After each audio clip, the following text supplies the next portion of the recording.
je remercie effectivement le cercle Aristote de me donner l'occasion de parler du général de Gaulle et de son action avec l'Afrique, notamment sur la résistance, parce que beaucoup de choses sont dites aujourd'hui sur le général de Gaulle dans sa relation avec l'Afrique, mais je pense qu'il n'y a pas beaucoup de gens qui se sont donné la peine d'abord de lire ses mémoires, notamment bon, ces 3 tomes, hein, c'est volumineux, ça prend du temps, et surtout, bon, le tome 1 qui est pour moi l'élément important du point de vue de la résistance.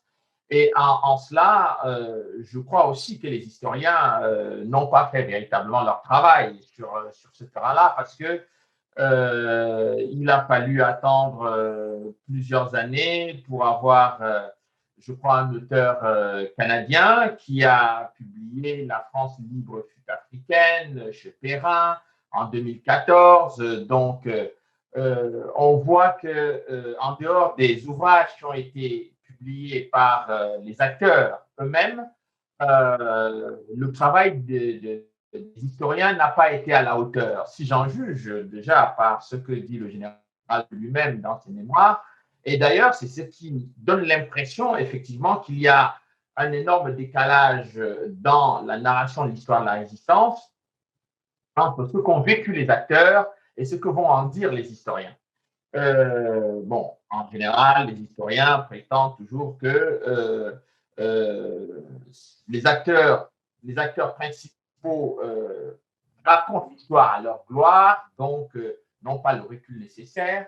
Mais je pense que parfois, il arrive que les historiens prennent tellement de recul qu'ils se retrouvent très, très loin de l'histoire telle qu'elle a été vécue aussi par les acteurs. Parce qu'on a besoin, du point de vue factuel, de la lecture, de la vision des acteurs pour mieux analyser et critiquer. Donc, ce que je veux dire sur cet aspect précis, c'est que au début de la guerre, évidemment, beaucoup de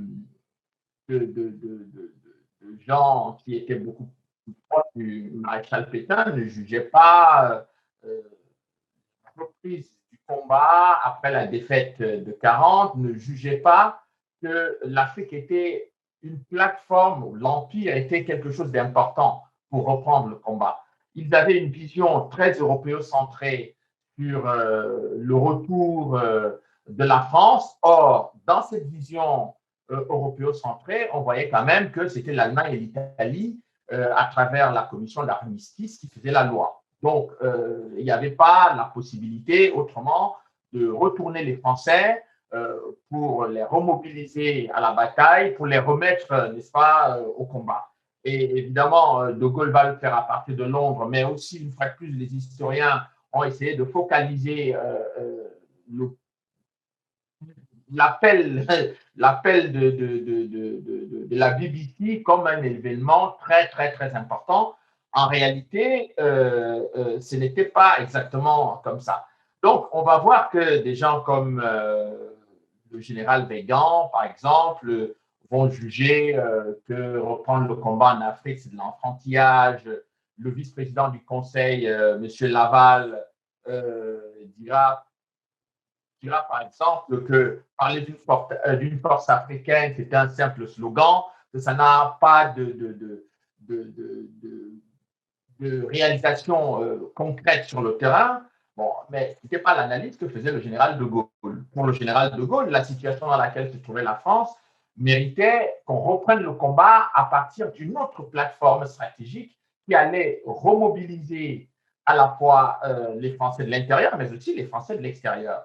Et étant donné qu'on était encore dans une période qu'on qualifie de période coloniale, évidemment, les territoires de l'Afrique française, ce qu'on appelle les territoires d'Afrique française, que ce soit en Afrique équatoriale française, donc qui est aujourd'hui l'Afrique centrale, ou l'Afrique occidentale française, qui était l'Afrique de l'Ouest, il fallait mobiliser les gens à partir de là pour repartir au combat. Et pour le général de Gaulle, c'était très important et je reviens par exemple sur sa citation dans ses mémoires, hein, n'est-ce pas, à l'appel, le tome 1, donc page 92, il dit: considérant la situation de l'Afrique noire française, j'ai résolu de tenter d'abord dans le moindre délai possible, le ralliement de l'ensemble équatorial.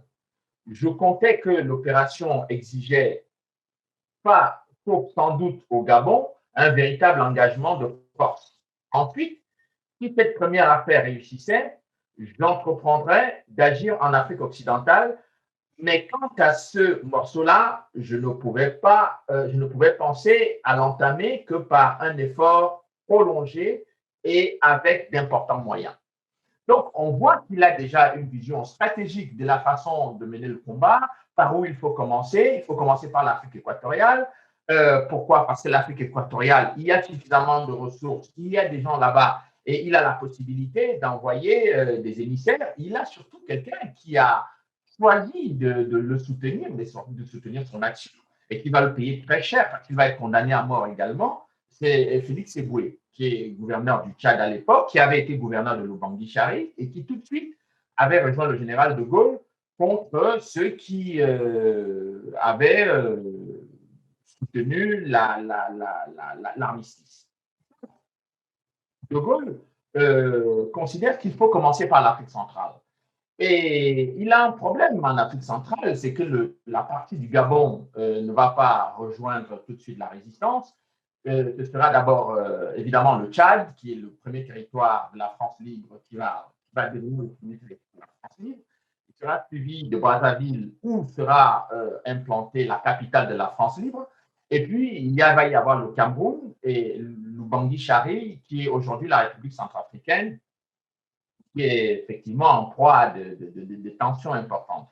Et donc, la seule poche de résistance à la résistance sera le Gabon. Et donc là, les pétainistes vont engager un véritable combat contre le général de Gaulle, qui sera remporté au mois de novembre. Mais entre le mois d'août et le mois de septembre, enfin, oui, mois d'août et début septembre, eh bien, le général de Gaulle va bénéficier de la première plateforme territoriale de la résistance pour la France libre, qui va mener le combat contre l'occupant. Et donc, à partir de ces territoires-là, à partir de cette base-là, le général de Gaulle avait déjà, comme on peut dire, les coups France en Afrique pour pouvoir travailler.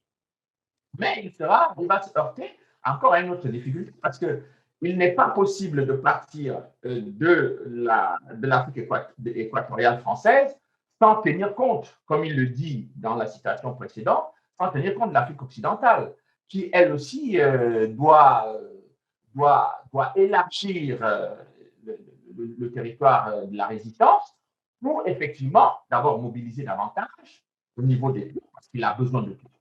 On ne va pas faire le combat contre la Wehrmacht avec 2500 personnes, comme c'était le cas à Londres, parce que c'est ce qu'il avait à Londres, il n'avait pas grand-chose.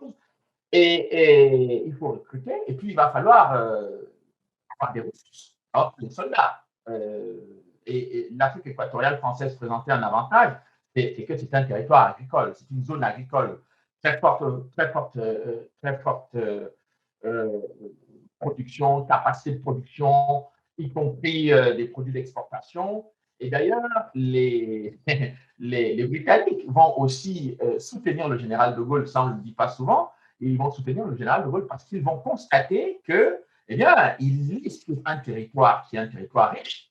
Il y avait les mines d'or, par exemple, aussi à Cameroun, et puis la République centrafricaine, les diamants, etc. Donc, les Anglais voyaient très bien que cette zone-là était une zone très riche, et donc ils n'allaient pas supporter entièrement le poids du financement de la guerre. Donc, le général de Gaulle présente donc dès le départ une base territoriale, une capacité de production et de soutien économique à l'effort de guerre, mais il présente aussi la possibilité sur le plan géostratégique, c'est-à-dire il y a la mer quand même qui est à côté. Le plus important le problème le plus important auquel il sera confronté, c'est qu'il a besoin aussi d'avoir le Sénégal, Dakar, puisque c'est au bord de la mer, c'est sur l'océan. Et à partir de là, les navires britanniques qui peuvent apporter du renfort à la France libre peuvent se déployer autour de Dakar, etc. Mais cette difficulté-là, elle émerge véritablement au mois de septembre. Parce qu'à partir du moment où, au mois d'août, il arrive à avoir la base d'Afrique centrale, au mois de septembre, il s'attaque à l'Afrique de l'Ouest. Il va être confronté également à une forte résistance. Et ça aussi, c'est un point important dans le combat du général, qui passe souvent inaperçu, c'est que De Gaulle, lui, il est engagé dans le combat contre l'ennemi, contre l'occupant. Mais ses compatriotes à Dakar, notamment le gouverneur Pierre Boisson, qui sont sur la ligne du maréchal Pétain, ne vont pas lui faciliter la tâche. Ils vont vouloir déclencher véritablement des hostilités contre le général. Et à l'époque, le général, lui, il pense que cet aspect, il le dit d'ailleurs très clairement, il ne pensait pas que ça allait être facile, mais il pensait qu'il y avait la possibilité de convaincre les gens pour rejoindre la résistance. Et donc, le gouverneur Pierre Boisson, qui est en quelque sorte le chef de poste de l'AOF, mobilise les troupes contre le général de Gaulle. Et les Britanniques qui préparent cette opération donc avec De Gaulle lui demandent si Dakar, on peut prendre facilement Dakar, etc. De Gaulle, voilà, on va faire ce qu'on peut, mais je pense qu'on a les capacités de réussir. Et il se trouve que la base de Dakar et au Maroc sont les deux principaux ports de la France à l'époque et où on va organiser effectivement une résistance contre la résistance.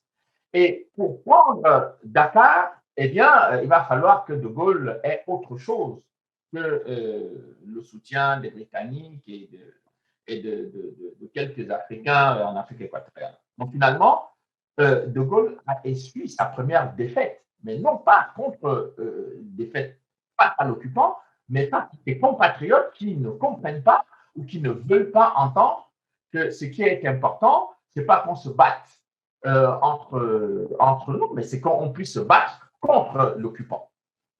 Et cet épisode a été un épisode extrêmement douloureux pour le général de Gaulle parce que la défaite de Dakar l'a plongé quasiment dans la déprime. Il était vraiment déprimé. Et il y avait de bonnes raisons, puisque à la suite, les combats ont quand même été violents. Et surtout, ce qui s'est passé, c'est que les Anglais ont dit au général de demander au général de Gaulle qu'est-ce que la France libre va devenir après ça? Parce que, bon, on nous a dit que Dakar était prenable, finalement, on n'a pas réussi à prendre Dakar. Donc, Cunningham, lui, dira, l'amiral Cunningham dira carrément qu'il est hors de question de reprendre cette opération sous quelque forme que ce soit. Eh bien, les Américains, eux, ils seront ravis de voir De Gaulle se casser les dents à Dakar et ils vont demander à chercher pourquoi il continue d'ailleurs de soutenir un aventurier de ce type. Bon, alors, De Gaulle est raccompagné par bateau au port de Douala au Cameroun. Quand il arrive là-bas, eh bien, c'est tout un autre. Il attend. Et il arrive au port de Douala, il met pied à terre, il se rend compte que toute la population roule. On dit, mais c'est pas possible, le chef est arrivé, c'est lui qui doit reprendre le flambeau et vraiment l'enthousiasme est débordant qui contraste avec l'épisode de Dakar. Et le général dit d'ailleurs que dans ses mémoires, hein, c'est très important cet aspect, je le cite, il dit « Le fait d'incarner pour mes compagnons le destin de notre cause pour la multitude française, le symbole de son expérience, pour les étrangers, la figure d'une France indomptable au milieu des épreuves, allait commander mon comportement et imposer à mon personnage une attitude que je ne pourrais plus changer. » C'est-à-dire que le premier bain de foule de général de Gaulle comme chef de la France libre, c'est à Douala qu'il va avoir cela. Et pour lui, après la défaite de Dakar, c'est qu'il vient de rencontrer en Afrique équatoriale, donc au Cameroun, va être, c'est la séquence qui va habiter le général de Gaulle jusqu'à la fin de la guerre. En tous les moments difficiles, c'est cette image-là qui va revenir dans sa tête, il le dit très clairement. Et donc, on comprend aussi donc le fait d'avoir choisi en premier l'Afrique équatoriale française comme base de la résistance a été sur le plan militaire une analyse extrêmement pertinente parce que s'il avait misé sur l'Afrique occidentale, sur l'Afrique de l'Ouest avant, eh bien, la défaite de Dakar aurait mis un terme à son combat pour la résistance. Mais le fait d'avoir misé sur l'Afrique équatoriale avant va faire que la défaite de Dakar va être un épisode dans le déroulement de son combat et surtout, finalement, ça va être la source de son émulation pour le reste de la démarche. Donc, je considère pour moi que cette approche du général de Gaulle, d'abord par rapport à l'Afrique, face aux grands stratèges militaires de l'époque qui considéraient que l'Afrique c'était un détail, de Gaulle a déjà une première victoire d'approche. La deuxième victoire, c'est sur le terrain militaire, proprement dit. La bataille de Koufa. Quand il gagne Koufa avec quoi? Avec 200 hommes. La France libre à l'époque. Comme disaient d'ailleurs les anciens que j'avais rencontrés à de nombreuses occasions lorsque je faisais mes premières recherches sur cette affaire, mais la France libre, au début, c'était le prolétariat. Il n'y avait rien. On prenait une mitrailleuse ici, on rafistolait avec des pneus là-bas pour essayer de faire quelque chose. Mais on faisait des effets, je dirais, à la débrouille hein, pour aller. Donc, quand vous avez des gens qui ont un tel niveau de motivation, qui ont un tel niveau de détermination et qui, avec pas grand-chose, mettent en déroute l'armée italienne à Koufa, réitèrent dans le faisant toutes les batailles militaires qui vont se succéder à partir de qu'on a appelé la force Leclerc au Tchad, qui va monter dans le faisant en Libye, etc., qui va se poursuivre dans au Liban, etc., etc. C'est une approche qui, sur le plan strictement militaire, a démontré qu'avec peu d'hommes, mais avec beaucoup de détermination, on était capable de faire des miracles. Et évidemment, la bataille de Koufa, la bataille de Birakem, mais c'était des miracles. C'était avec c'était des gens qui étaient tellement déterminés qu'ils n'étaient pas impressionnés par la puissance de feu de l'ennemi. Donc, cette avancée progressive qui va amener le général de Gaulle non seulement à retrouver son statut de chef légitime de la France libre, mais que même quand la question va se reposer en Afrique du Nord, où les Américains voulaient absolument imposer le général Giraud, de Gaulle aura déjà suffisamment travaillé en amont pour pouvoir convaincre encore des gens, parce qu'il y avait quand même une forte mobilisation aussi des Allemands, en particulier en Afrique du Nord, qui avaient essayé de convaincre les Nord-Africains que finalement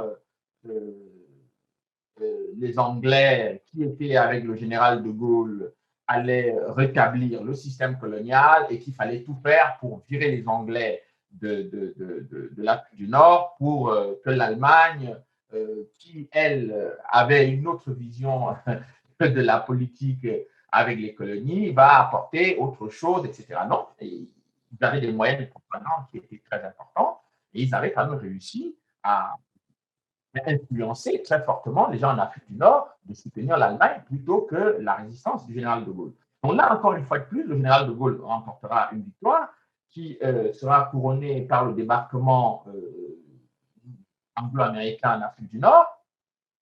débarquement dans lequel Joséphine Baker a joué un rôle très important parce qu'elle travaillait à l'époque au sein du contre-espionnage. Donc, pour revenir effectivement à ce qui va se passer avec l'Afrique, c'est que une fois que cette bataille va être menée progressivement jusqu'à la libération, eh bien, on va se retrouver face à une situation qui est, à mon avis, très difficile dans les relations entre la France et l'Afrique. Et c'est pour cela que je vois qu'il y a beaucoup de passion dans la façon dont on parle de Gaulle avec l'Afrique et de ce qui a suivi.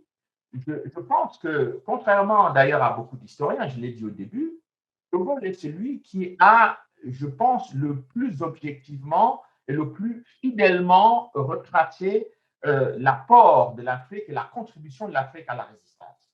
Et bon, je comprends que ces mémoires font 3 tomes, les gens n'ont pas le temps de lire, etc. Mais que les gens reprennent, ne serait-ce que le tome 1, l'appel, pour voir comment il restitue au millimètre près le rôle et la part de l'Afrique dans cette bataille. Le problème se pose donc sérieusement, évidemment, avec les historiens, comme je l'ai dit, mais il va se poser aussi avec le législateur. Qu'est-ce qui se passe? C'est qu'à la fin de la guerre, en 1959, novembre notamment, le législateur français adopte une loi qu'on a appelée la loi de la cristallisation. Alors, que dit cette loi, grosso modo? Elle, elle, elle dit que les pays africains devenant indépendants, puisque les indépendances sont octroyées en 1960, les pays africains devenant indépendants ne peuvent plus bénéficier, donc les tirailleurs qui ont participé à la résistance à la libération de la France ne peuvent plus avoir la même pension que leurs homologues français. Cette loi de cristallisation qui répond, je dirais, en partie beaucoup à des questions financières, parce qu'évidemment, la France au lendemain de la guerre est exsangue, il faut reconstruire, donc il y a un vrai problème budgétaire qui se pose. Mais le législateur français ne prend pas la peine de voir que dans cette affaire-là, il y a un problème d'égalité qui se pose et qui est une donnée fondamentale des valeurs françaises. L'égalité des droits, on ne peut pas adopter un texte inégalitaire dans un pays égalitaire, sur le plan juridique. Donc, ils vont transformer ce qui est en fait un droit à la pension en disant que ces nouveaux pays qui vont devenir indépendants vont avoir une pension qui sera proportionnelle au niveau de vie des Africains. Ils vont se heurter aux avis des juristes qui vont dire, mais écoutez, un Français métropolitain qui va se retrouver au Sénégal, au Cameroun, etc., il ne va pas être payé du niveau de vie local. Il aura sa pension française normale. Et donc, beaucoup de militaires français vont se mobiliser. Et à l'époque, lorsque j'ai rencontré l'ancien ministre de la Défense, ministre des Armées, M. Pierre Mesmer, qui était résistant, gaulliste, etc., je lui demande, mais comment vous avez pu laisser passer un texte pareil? Il me dit, oui, bon, il a trouvé une pirouette pour me dire qu'il était en mer, il n'était pas là, mais que s'il avait été là, il n'aurait jamais été d'accord avec ça. Bon, mais sauf que par la suite, le problème s'est posé et beaucoup de militaires français se sont mobilisés pour leurs compatriotes, pour leurs camarades de combat, en disant que nous, quand on était au front, on n'avait pas de problème, on était soudés parce qu'on avait des objectifs à atteindre, on avait une patrie à défendre, et qu'à la fin de la guerre, on ne comprend pas pourquoi on se retrouve dans cette disproportion de traitement. Finalement, cette bataille va durer longtemps, mais pourquoi j'ai dit qu'elle était un vrai problème? C'est que, en fait, c'est à ce moment-là que se pose le problème de la décolonisation.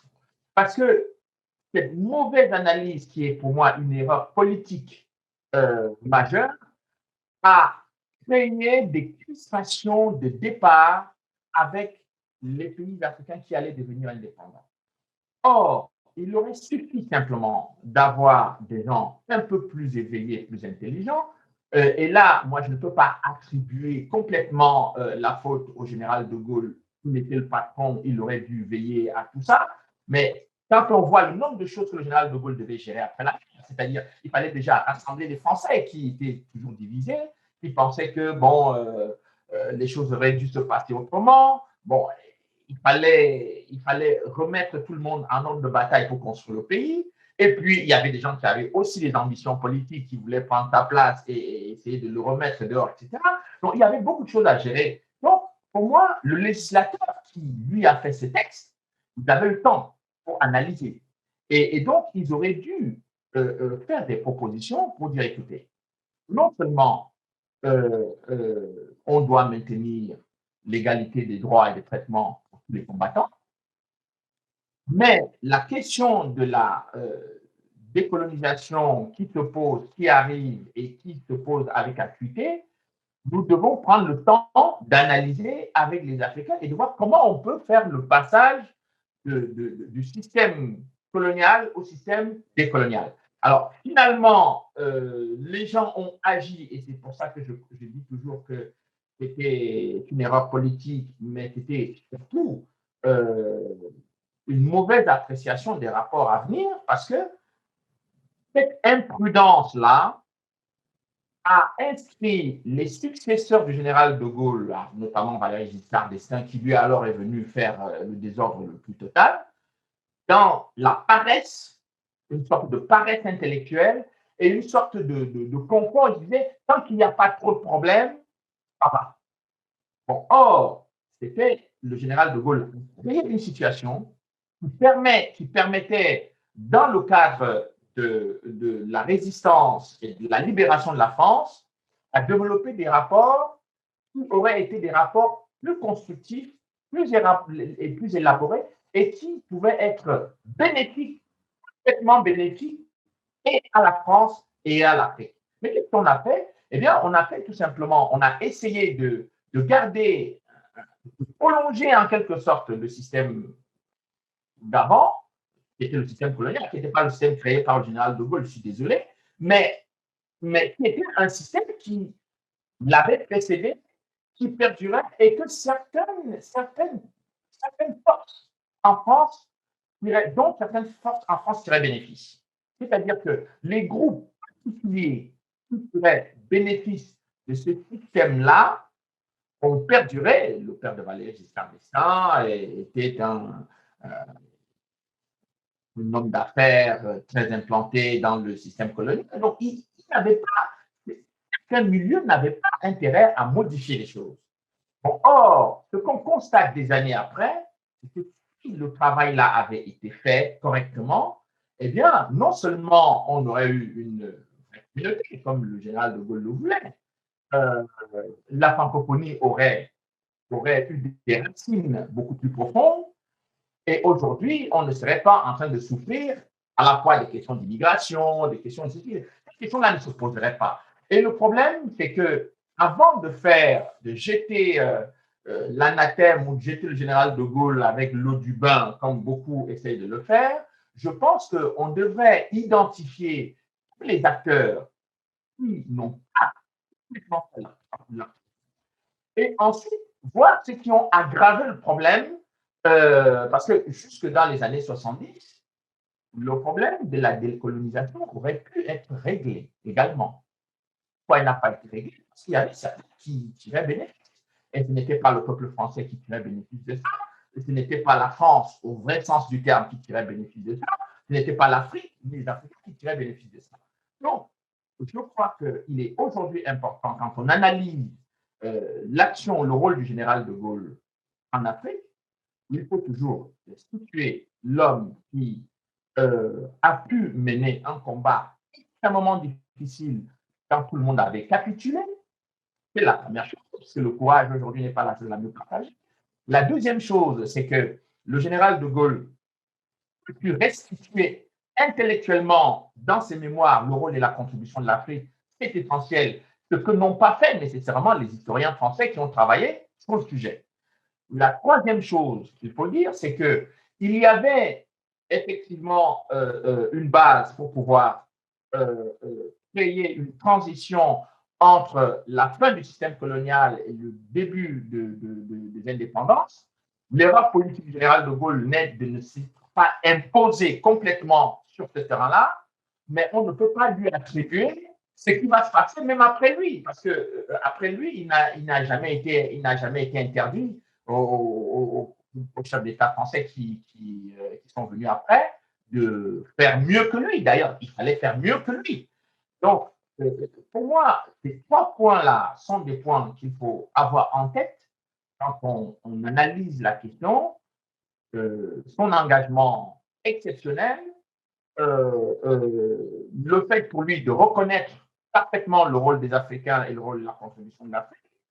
Et puis, troisième moment, ce n'est pas parce il ne s'est pas imposé complètement sur le travail de la décolonisation que ceux qui lui ont succédé étaient exonérés de faire un effort et d'avoir d'ailleurs plus de courage politique que lui qui avait beaucoup de choses à gérer au lendemain de la guerre. Donc, je pense qu'il faut toujours remettre les choses, regarder les choses avec les yeux de l'époque, dans le contexte de l'époque, avec les paramètres de l'époque. On ne peut pas, c'est plus facile de venir 20 ans après, ou 50 ans après, ou 100 ans après, dire que bon, tel n'a pas pu faire ça, mais si vous aviez été là, qu'est-ce que vous auriez fait? Si vous auriez été beaucoup plus courageux que ceux qui se sont mouillés, combien de tirailleurs, est-ce qu'il y a, tous les Africains ne se sont pas engagés comme les jeunes qui ont rejoint le général de Gaulle. Quand ils sont revenus, bon, on était bien contents qu'ils soient considérés comme des héros qui ont fait face aux Allemands, mais les chefs d'État qui, eux, sont venus au pouvoir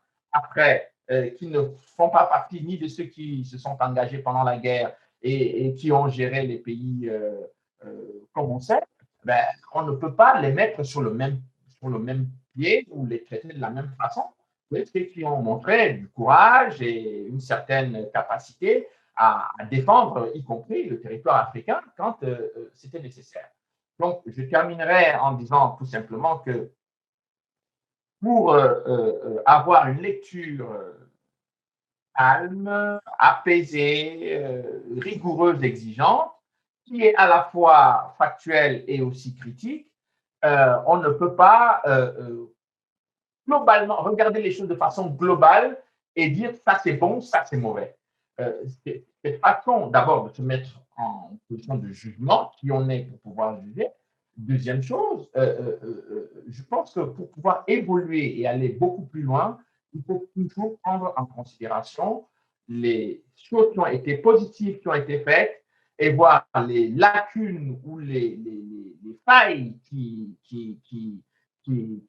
persistent ou qui existent, de manière à travailler effectivement pour améliorer les choses pour que, à l'avenir, tout se passe du mieux possible. Donc, pour moi, je considère que il est urgent dans le contexte actuel, surtout, que des véritables chercheurs, des gens sérieux, se penchent sur les relations franco-africaines avec moins de complaisance, mais aussi avec moins de passion, pour pouvoir analyser et voir qu'est-ce qu'il y a lieu de faire dans les années à venir. Ce serait beaucoup plus intéressant, plus intelligent, à la fois pour les Français et pour les Africains. Car aujourd'hui, la difficulté que la France et l'Afrique ont tous les deux, en tout cas, je parle de l'Afrique francophone, c'est le fait que ces relations et ces dossiers-là sont gérés par des gens, je ne dirais pas totalement incompétents, mais qui le sont pour certains,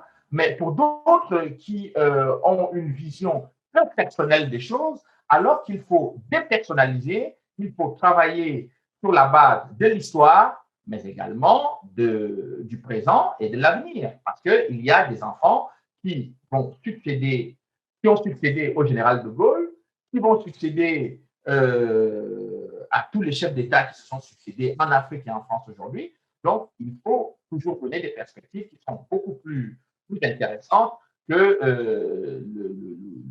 la cacophonie dans laquelle on se trouve aujourd'hui, où on retrouve la francophonie entre les mains des Africains, d'une Africaine qui a que du mépris pour la France. Je pense à la Rwandaise qui est à la tête de la francophonie. Mais cette façon de gérer les choses et d'orienter les rapports franco-africains, et quand même, il faut que les gens comprennent que ça devient de plus en plus désastreux. Et ce n'est pas une bonne chose, ni pour la France, ni pour l'Afrique, d'aller dans cette direction.